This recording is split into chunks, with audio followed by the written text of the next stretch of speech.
La fe cristiana no es una teoría ni una ideología. La fe cristiana es el camino para conocer y amar a una persona que vive, a Jesucristo.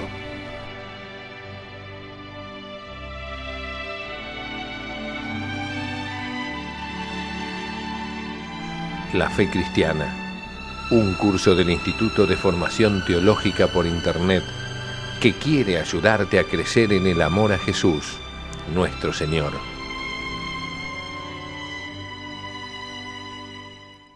En el nombre del Padre, y del Hijo, y del Espíritu Santo. Amén. Queridos amigos, nuevamente juntos en este curso del Instituto de Formación Teológica por Internet, en el que estamos profundizando en temas que tienen que ver con nuestra fe cristiana. Hoy vamos a terminar una primera gran parte de este ciclo, que es todo lo que se refiere a la llamada teología dogmática, que está sintetizada en el credo. Y como ustedes recordarán, el último artículo del credo es: creo en la resurrección de la carne y en la vida eterna, en la vida perdurable. En realidad posiblemente ese no sea el último programa, porque como el tema es largo, también el próximo programa vamos a dedicar a esta cuestión para así efectivamente terminar con este ciclo de la teología dogmática. Entonces hoy hablaremos, o comenzaremos a hablar, sobre lo que se llama las postrimerías, ¿no? O los novísimos. Las postrimerías es justamente lo que viene a los postres, lo que viene al final, ¿no? Y al final de la vida, que viene, y la muerte y el juicio particular primero, con las tres posibilidades que se abren, no sé, el cielo junto a Dios eternamente, la condenación o la purificación antes de entrar al paraíso. Y la veremos después, la segunda venida de Jesucristo y el juicio final. Entonces, el punto 1, la resurrección de la carne. Entonces, todos resucitaremos. Todos resucitaremos porque el alma humana, por creación de Dios, es inmortal. O sea que una vez creada ya no termina nunca su existencia. Entonces, todos los hombres resucitarán. Y de alguna manera se trata esta resurrección humana de una extensión, podríamos decir, de la resurrección de Cristo, que, como dice San Pablo a los romanos, el primogénito entre muchos hermanos. Jesucristo resucitó, ascendió a los cielos y nos está preparando un lugar para aquellos que le aman.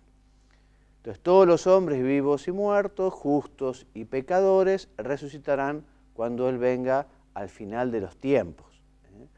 Con la muerte, el alma se separa del cuerpo. Esta es la definición teológica de muerte, ¿no? Cuando el cuerpo está viejo, cuando el cuerpo está enfermo, cuando el cuerpo no puede mantener el alma, entonces se separa el alma del cuerpo.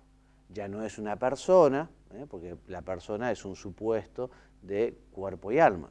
Tendremos un cuerpo, que es un cadáver, y tendremos el alma espiritual.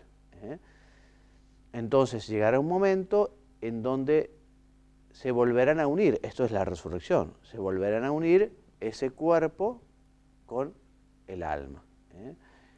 Esto se predica desde el inicio en las enseñanzas de la Iglesia. De un modo especial se enfatizó en el siglo II, contestando a los gnósticos, aquellos que veían que todo lo material era malo, todo lo material era pecaminoso, ¿no? Entonces la Iglesia en su enseñanza nos habla de que la resurrección de la carne, en su aspecto más material, temporal, mudable, aparentemente caduco, porque el cuerpo será real y material, pero no terreno y mortal. Será un cuerpo diferente, como diferente es el cuerpo de Cristo resucitado. También el nuestro será un cuerpo resucitado.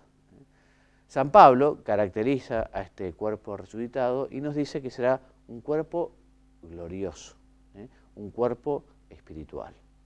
Y esta resurrección de los muertos tendrá lugar, evidentemente, después de la muerte. Podríamos decir que ya aquí en la tierra nos vamos acercando a la resurrección o que ha comenzado esa resurrección en nosotros desde el momento en que hemos recibido el bautismo, desde el momento que hemos recibido la Eucaristía. Porque efectivamente el estar con Cristo, el tener a Cristo en nuestra alma, ya es una participación, ¿no?, de lo que es la gloria, de alguna manera. Está incoado, podríamos decir. Santo Tomás nos dice que en la resurrección, el alma informará el cuerpo tan profundamente que en este quedarán reflejadas sus cualidades morales y espirituales. Por eso los cuerpos de los resucitados del cielo serán cuerpos espléndidos que brillarán con esa luz de la gracia y de la unión con Dios. En cambio, los cuerpos de los condenados estarán llenos de ignominia, se manifestarán también en su cuerpo todos los vicios y todos los pecados. También vale la pena decir que la resurrección final hará posible el juicio definitivo de vivos y muertos. Existe un juicio particular inmediatamente después de la muerte, donde el alma se presenta o recibe una luz especial para ver qué es lo que merece, ¿no? Pero también existe un juicio final, porque todos pertenecemos a una comunidad, todos pertenecemos al género humano, ¿no? Y se hará público y visible todo el bien que los hombres han hecho y también todo el mal que los hombres han hecho. En especial se verá la justicia y la omnipotencia y la belleza y la sabiduría y la inteligencia de Jesucristo, que Jesucristo dejó esta vida como un malhechor, como un asesino, como un condenado, a morir en la cruz, una muerte terrible, justamente dejada para los peores delitos, ¿no? Jesús, que dejó la vida de esta manera, ahora será glorificado, muy particularmente en ese juicio final, donde se verá también toda su justicia y toda su caridad también. Bueno, 4 reflexiones es conveniente que hagamos sobre la doctrina católica de la resurrección. En primer lugar, decir que la resurrección de la carne no tiene absolutamente nada que ver con la reencarnación. La reencarnación, esta teoría, por decirlo de alguna manera, de los budistas y algunas religiones, en la cual el alma humana, después de la muerte, emigra hacia otro cuerpo y puede hacerlo incluso repetidas veces, hasta quedar completamente purificada, ¿no? O sea, la resurrección de la carne no tiene nada que ver con la reencarnación. Al respecto, por ejemplo, el Concilio Vaticano II habla de un único curso de nuestra vida. O sea, hay una sola vida. Esta es la vida en la que tenemos la posibilidad de multiplicar todos los talentos que Dios nos ha dado. Esta es una y única vida que Dios nos ha dado para que hagamos todo el bien que podamos.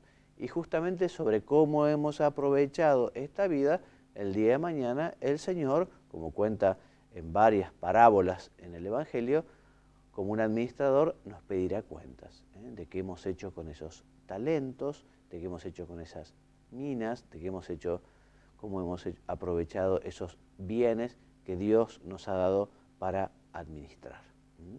También San Pablo en su carta a los Hebreos nos dice que está establecido que los hombres mueran una sola vez.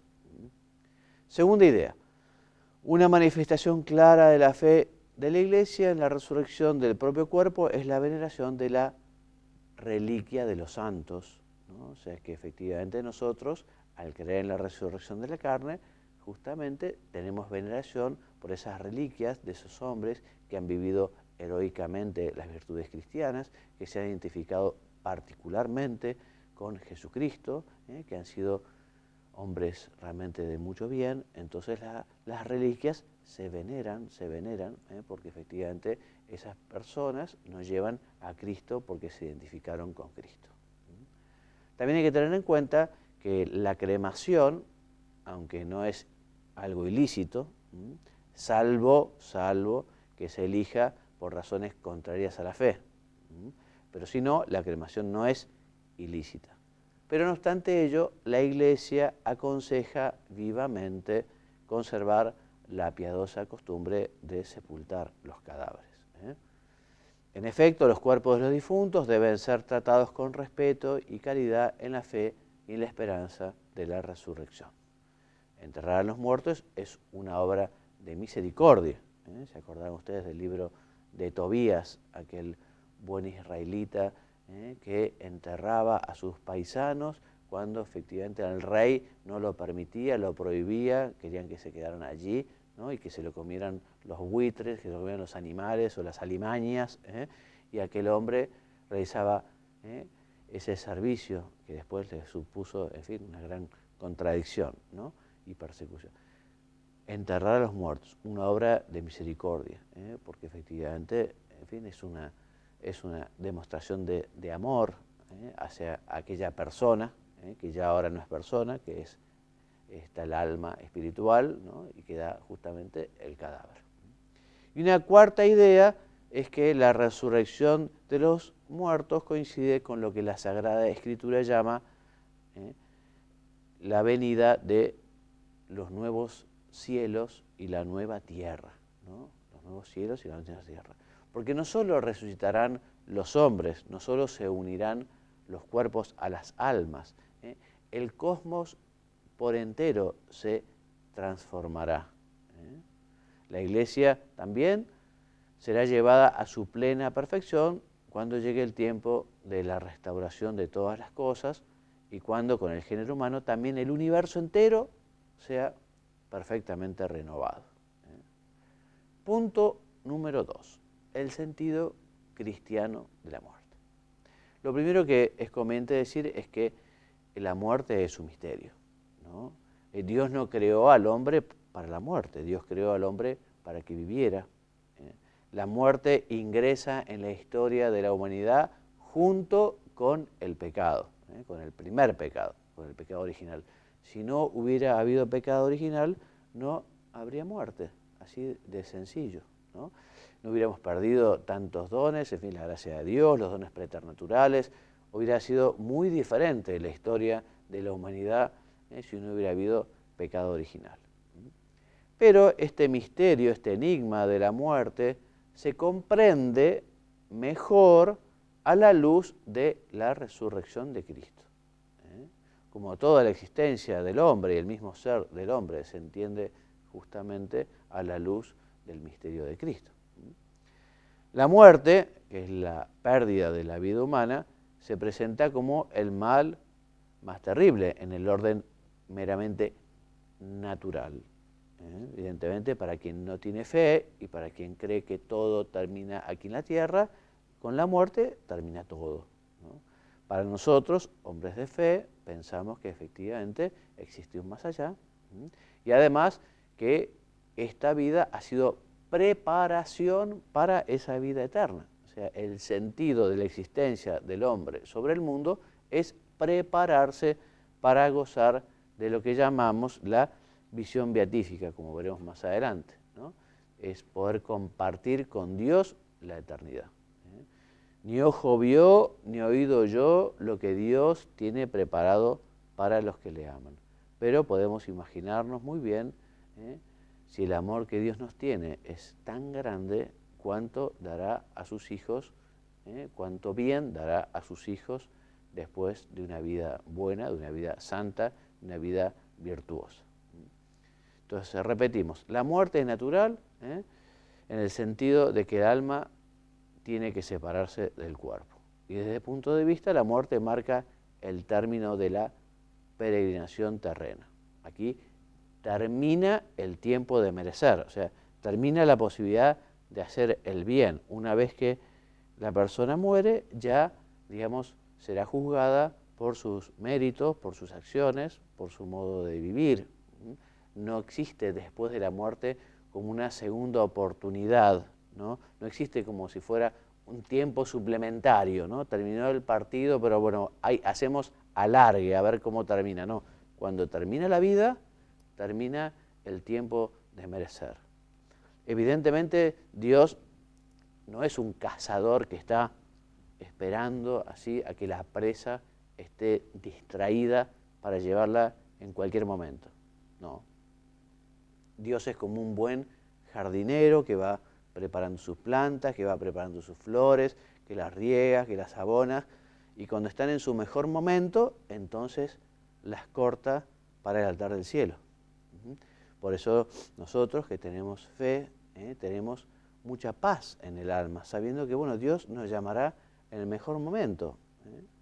No por eso uno va a tener una vida alejada de Dios, sino todo lo contrario, uno tratará de aprovechar muy bien el tiempo y estar siempre como quien está con las maletas o con las valijas o con la mochila preparada para poder hacer el viaje, si Dios quiere, de un modo imprevisto. Muy bien, entonces la opción de vida del hombre se hace definitiva con la muerte. Yo soy convencido de que Jesucristo vive esa parábola que nos contó del buen pastor que sale a buscar a la oveja perdida. Estoy convencido que de un modo particular lo hace en el momento de la muerte. De hecho hay muchos santos que estuvieron, o muchas personas que estuvieron a punto de morir y que como si Dios le hubiera mostrado toda su vida, como si le diera la oportunidad de decir, bueno, ¿qué opinás sobre esta vida que te di? ¿Tenés algo para arrepentirte? ¿No? O sea que, en fin, pienso que Dios siempre da oportunidad. Dios es el buen pastor, Dios quiere que la oveja vaya al redil, que la oveja realmente esté en buenos pastos, que esté disfrutando, digamos, de lo que es la paz de los lugares que el buen pastor ha elegido, ¿no? Pero bueno, si la oveja es tonta, si la oveja no quiere irse con el pastor, si la oveja rechaza el pastor, si la oveja esquiva el pastor, si la oveja no se quiere dejar curar por el pastor, digamos, hasta en eso Dios defiende la libertad. Porque como diremos más adelante, no sé, el infierno más que una decisión de Dios es una opción del hombre, ¿no? Es el hombre el que ha optado vivir de espaldas a Dios. Es el hombre el que ha optado vivir una vida de pecado, una vida contraria a la ley de Dios. Es el hombre el que rechaza también las invitaciones que Dios le hace a la conversión, a la penitencia, a reconocer sus faltas, su pecado, esa invitación que hace para volver. O sea que la libertad es un misterio también enorme, ¿no? Y parte de ese respeto que Dios tiene por la libertad del hombre es que también le deja elegir qué quiere para él eternamente. Entonces, decíamos, después de la muerte ya no hay posibilidad de arrepentirse.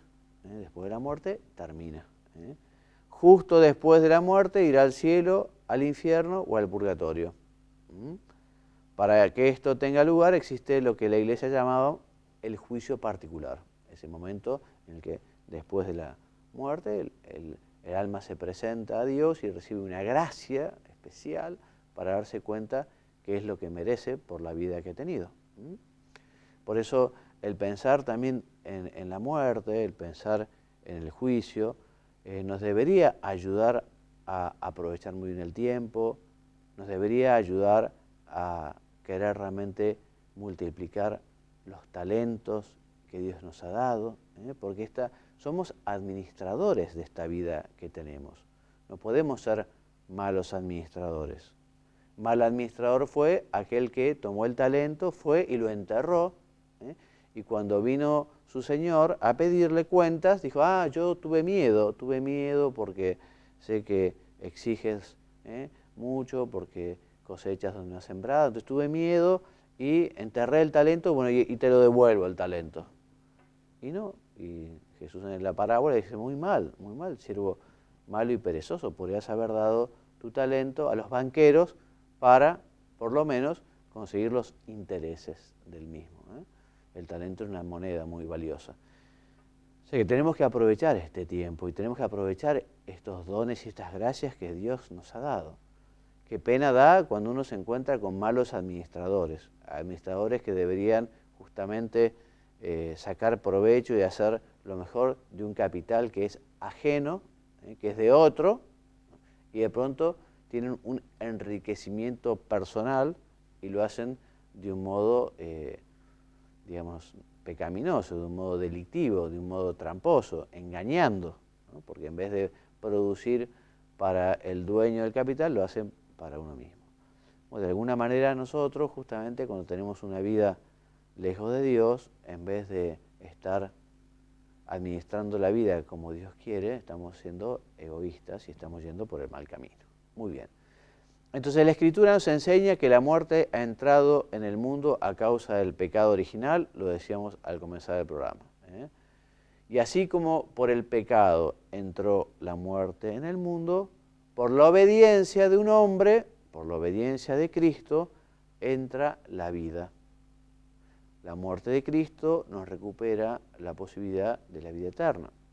La obediencia de Cristo al Padre consigue la redención para que el hombre pueda realmente volver a alcanzar ese destino que Dios le había dado desde los orígenes, de poder gozar de su presencia. Entonces, por el bautismo, la muerte sigue siendo dolorosa y triste, pero ya no es un recuerdo vivo del pecado, sino una oportunidad preciosa de poder corredimir con él. O sea que la muerte tiene un nuevo sentido para el hombre. Sobre todo pensando en aquellos que han vivido santamente, la muerte ha sido justamente el paso al premio, a la bienaventuranza. Si morimos con Cristo, también viviremos con Él, nos dice Timoteo. Por esta razón, gracias a Cristo, la muerte del cristiano tiene un sentido positivo. Así que, en fin, vamos a dejar acá el tema que es este número 2 terminado, para seguir en el próximo programa con el número 3, la vida eterna en comunión íntima con Dios. Pero quiero volver a recapitular un poquito estos temas y dar una perspectiva más pastoral, por decirlo de alguna manera. La Iglesia siempre nos ha invitado a que los hombres pensemos en las bienaventuranzas, en los novísimos.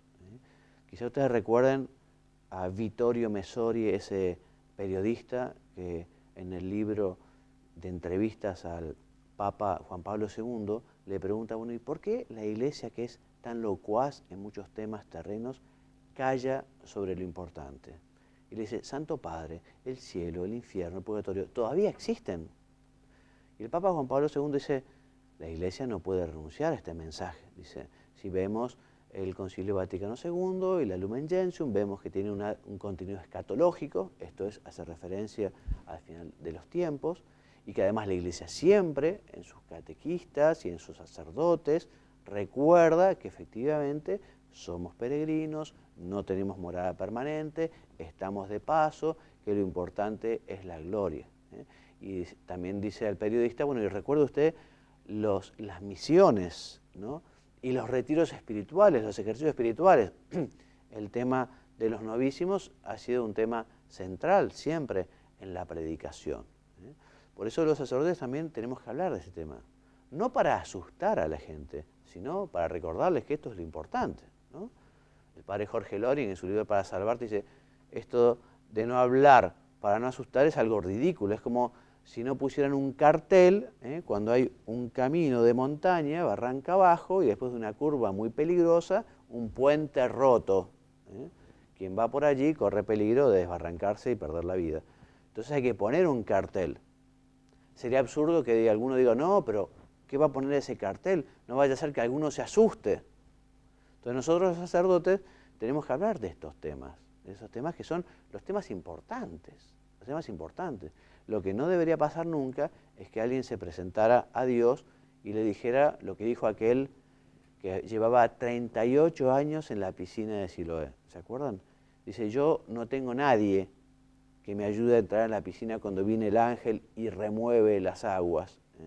O sea, ningún católico podría decirle a Dios, es que nadie me habló de la eternidad, del cielo, del infierno, del purgatorio, nadie me habló de que estamos de paso, de que esta no es mi vida. Eso no debería pasar jamás, porque justamente nosotros los sacerdotes, los obispos, el Papa especialmente, pero también todos los fieles laicos, los catequistas, hay que recordar estas verdades eternas.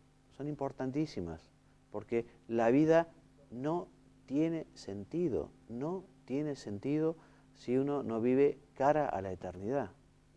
Por eso renovemos también nosotros nuestro deseo de aprovechar el tiempo, nuestro deseo de dar mucho fruto, nuestro deseo de estar muy enamorados de Dios. Bueno, vamos a seguir entonces en nuestro próximo programa. Yo aprovecho para ir al final de la presentación y decirles que ustedes pueden encontrar este material, ¿no?, en www.institutodeteología.org o www.oracionesydevociones.info y también en el portal encuentra.com. Yo espero dentro de poco poder subir este mismo programa a internet para que quienes quieran bajarlo y verlo lo puedan hacer. Si quieren más información me pueden escribir a juanmariagallardo@gmail.com o a la secretaria del Instituto de Formación Teológica por Internet, que es Mónica Heller. Así le enviamos las presentaciones o los textos para que ustedes los puedan después leer un poco más despacio. Bueno, muchas gracias por habernos acompañado. Dios mediante, entonces la semana que viene terminaremos con este último artículo del credo. A renglón seguido comenzaremos a hablar sobre lo que se llama la teología sacramentaria. Y hablaremos sobre qué es la gracia, qué son los sacramentos. Comenzaremos también hablando qué es la liturgia, temas también muy interesantes, temas muy importantes, porque efectivamente Dios ha querido que su gracia, que es la participación en la vida divina, nos llegue principalmente a través de los sacramentos, ¿no? Y sobre todo hablaremos del gran regalo que nos hizo Jesucristo, que es la Eucaristía, el mismo que se entrega a los hombres. Bueno, muchas gracias entonces, hasta la semana que viene si Dios quiere. Me despido enviándoles la bendición, que Dios los bendiga y los haga muy santos. Amén.